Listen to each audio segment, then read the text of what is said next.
À l'approche d'une nouvelle bataille électorale, l'opposition béninoise fait face à un adversaire redoutable, le dauphin politique de Patrice Talon.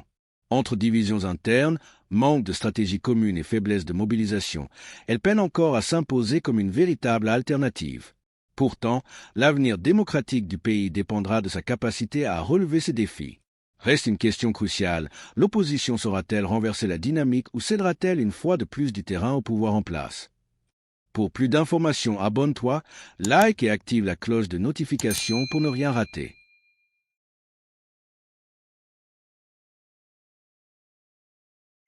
Aux autres pays africains. Selon vous, qu'est-ce que le profil de Romuald Wadani, avec un parcours impressionnant, impose au camp adverse dans le choix stratégique de leur candidat? Le camp adverse aura deux problèmes. Le premier problème, c'est la façon dont le président Talon est parti. Parce que ça, c'est un acquis extraordinaire d'un point de vue politique. Et son dauphin va en profiter. Parce qu'il pourra leur dire, aussi simplement que ça, je ferai comme lui. Une promesse tenue. Oui, 2 mandats et je partirai. Je ne vais pas changer la constitution pour rester. Et ça, en Afrique, aujourd'hui, c'est un acquis politique important dont les gens ont besoin dans le cadre du renforcement de la démocratie. Ça c'est un acquis. Le deuxième élément qui va être un acquis, Patrice Talon a fait ce qu'on ne voit pas. Ça a été un exemple. On a beau être contre lui, mais il faut reconnaître les bonnes choses. Il a dit clairement, je vais chercher quelqu'un qui est meilleur que moi. D'habitude, on nous dit, à part moi, il n'y a personne. C'est ça qu'on nous dit d'habitude. À part moi, il n'y a personne. Ou bien derrière moi, ça sera le chaos. Lui, il reconnaît qu'il y a quelqu'un qui peut être meilleur que lui et qui peut venir faire mieux que ce que lui, il a fait pour le Bénin.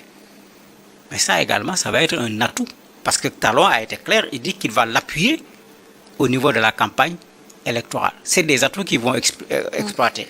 L'autre atout qu'ils vont exploiter, c'est les acquis. C'est-à-dire ce qu'il a obtenu comme résultat. Puisque c'est lui qui était le ministre des Finances. Avec Talon, tout le monde a vu ce qu'ils ont fait comme réalisation au niveau du pays. Il faut le reconnaître.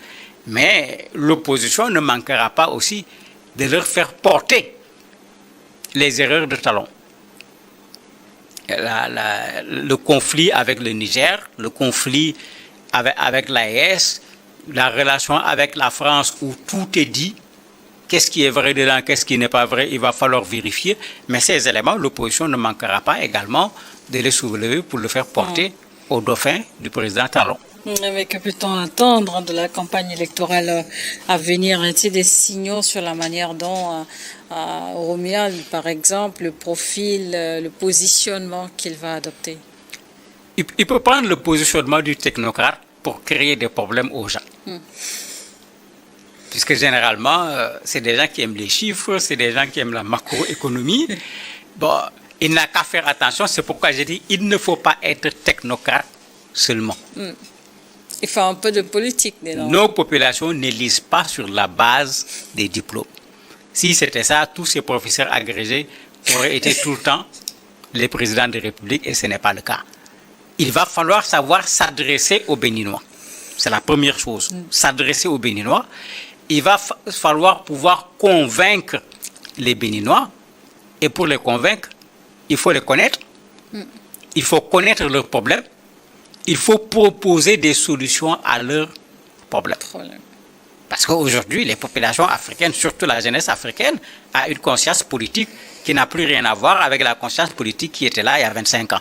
Donc il va falloir qu'ils travaillent de ce côté-là, parce que s'il ne le fait pas, on verra le technocrate, c'est vrai. On verra celui qui maîtrise les chiffres, qui connaît l'économie mondiale, mais on continuera à se poser la question, est-ce qu'il peut porter le Bénin sur ses épaules? Et c'est ça qu'il doit prouver pendant la campagne électorale. Merci, Mohamed Diouf, d'avoir accepté de répondre à nos questions. Merci à vous également de nous avoir suivis. Au terme de cette analyse, une certitude demeure. Le dauphin de Talon avance avec l'appui du pouvoir, tandis que l'opposition tente de combler ses failles. L'issue de ce duel dépendra de sa capacité à unir ses forces et convaincre au-delà des discours.